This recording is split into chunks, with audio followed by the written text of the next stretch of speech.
Hi, I'm Hans Pregler, Technical Director at Young Auditorium. Since we have no events until further notice, I have the opportunity to show you how all the magic happens behind the curtain. Welcome to Backstage Perspectives. Join me as we explore what it takes to put the show on the road. We will look at dance, music, theater, children's programming, Broadway musicals, and more. In this episode, I will be speaking with Derek Byrne about his band Paddygrass out of Milwaukee, Wisconsin, and looking at basic audio engineering with Sandy Nordahl, Technical Director at Gallagher Bluedorn Performing Arts Center in Cedar Falls, Iowa. Find a comfy seat, because our next episode starts right now. 1, 2, 3, 4.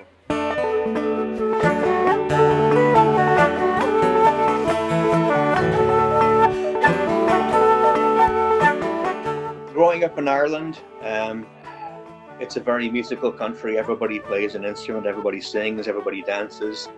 All three. We're all a very artistic nation, and we're known for that. So, at parties, you're always getting up and you're singing, you're dancing, you're playing. And in Ireland, you're given a musical instrument more than you'd be given toys. And they just give it to you and say, play it until it makes a nicer noise. I'm gonna be the man who wakes up next to you. When I go out, well, I know I'm gonna be the man who goes along with you. When I get drunk, well, I know I'm gonna be the man who gets drunk next to you. If I haver, well, I know I'm gonna be the man who's havering to you. I wanna walk 500 miles and I wanna walk 500 more just to be that man who walks 1,000 miles to fall a line at your door. With Paddygrass, we tend to adapt older material that is Irish dance tunes, drinking songs, and also gospel favorites. But the way we adapt a song and the way we actually bring it and make it a Paddygrass song is normally we kind of figure out, okay, how can we make this more enjoyable for an audience? How do we get their toes tapping? How do we make it impossible for them to stay still? So it usually involves speeding it up a little, getting the thumping drums going, and just getting people just get going. And once we have that emotion in a song where the audience is just stomping their feet, banging their fists on the tables, then it becomes a Paddygrass song. When I'm working, well, I know I'm gonna be the man who's working hard for you. When the money comes in for the work I'll do, I'll pass on every penny on to you. It's become its own style of music. People said that, we invented Paddygrass, we invented that type of music, that nobody else has really blended Irish bluegrass and gospel in the one form so much. The group changes over the years and it grows and it evolves, and that's the way I like it. I don't want it to be the sort of thing where 10 years down the road it's still the same people and we're just tired of each other. I'm hoping that those same people will still be available to me, but they're not going to be on every gig, because the neat thing is they all have their own projects. They're all in their own bands.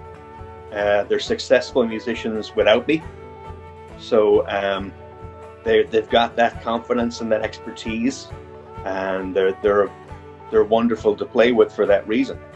And again, there's no other real Irish band that does this variety where we have the Irish bluegrass and gospel and dancers. I think about how I'm going to introduce each song, the different jokes that I can, have with the audience, the banter that we have between us, and we generally have fun.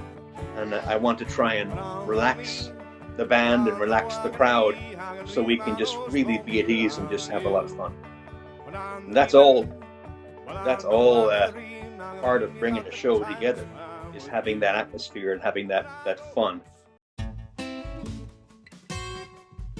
So usually when it comes to writers for audio, most of the time what we get is input lists.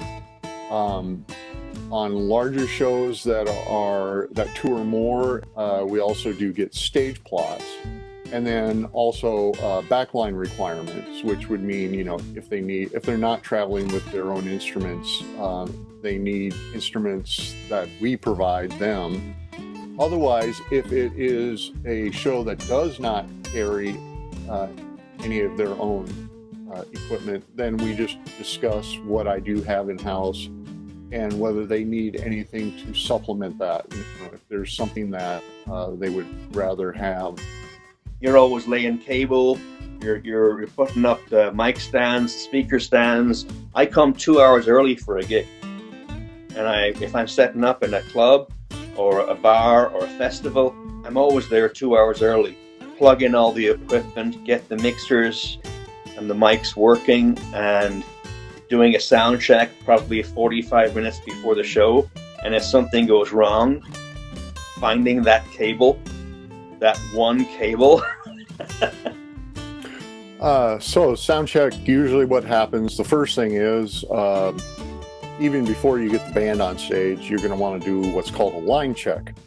So you're going to want to have somebody go up on stage and go around, either talk into or snap their fingers, or gently tap on the microphone, just to make sure you have sound coming out of the microphone into the board and you've got something there before you get the band on stage. So once you've verified that, then you get the band on stage. A lot of times you'll start with the drums, and you ask the drummer to hit the kick drum, just quarter notes, boom, boom, boom, boom, until you get a good level on your preamp. And then you move on to the snare drum. You do all the same, you do this, go down the drum set doing the same thing, getting levels on that. Then you move on to usually, the other instruments, bass, guitar, keyboard.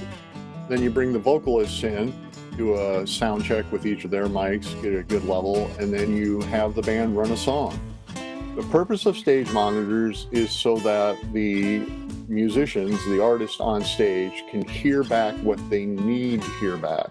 Not necessarily the entire mix that's going to the front of house, of course. So if you have a vocalist, maybe all that vocalist needs is to hear themselves, and that's usually the case. They don't, generally, if you have like a rock band on stage, the guitar, the drums, and the bass are generally loud enough on stage, and they just really need to hear themselves. The purpose of the mixing board is to take multiple inputs of microphones, whether it be microphones, line input levels, DIs, synthesizers, CD players, video input, any kind of audio input that you're getting, and have the ability to adjust levels so that you get a mix in the house that represents what you want the sound to represent on stage appropriately. So you don't want this vocal too loud, you're able to turn it down with the fader. That is really kind of the main purpose of the mixing board. The most basic purpose of the mixing board is combining all of those different inputs. And there's always a nerve reaction. I get really nervous before a show. I get very quiet, and I get very, very scared and nervous. I feel if I don't get nervous, I don't care. There's never going to be a situation where I don't care about music. When it comes to mixing, one way of thinking about it is like if you're playing in an orchestra, you're the conductor. And what the conductor's job is, one of the conductor's jobs is to, at some point, tell the brass section, play quieter, tell the strings to play louder here. That's what you're doing. You're adjusting levels of the instrument so that you can make the music work appropriately out in house. But I don't think you can necessarily just set it and forget it. It's not going to stay that way. Like mentioned earlier, levels are going to change because they're going to play differently, and they're going to play louder usually with more intensity. And then also what you're not going to find out in sound check is, differences in songs. There could be different instrumentation, definitely differences in dynamics and all that kind of stuff. So you still need to make adjustments. I definitely find, that I'm definitely still rough mixing and getting a mix together in the first couple songs, even though I've done a sound check. Thank you for watching today's episode. This program was made possible by Young Auditorium. We hope that you will support your local artists and local arts venues. If you would like to support Young Auditorium, please follow the link below. Also listed below are the links to the websites of today's guests. Thank you for watching, and stay safe.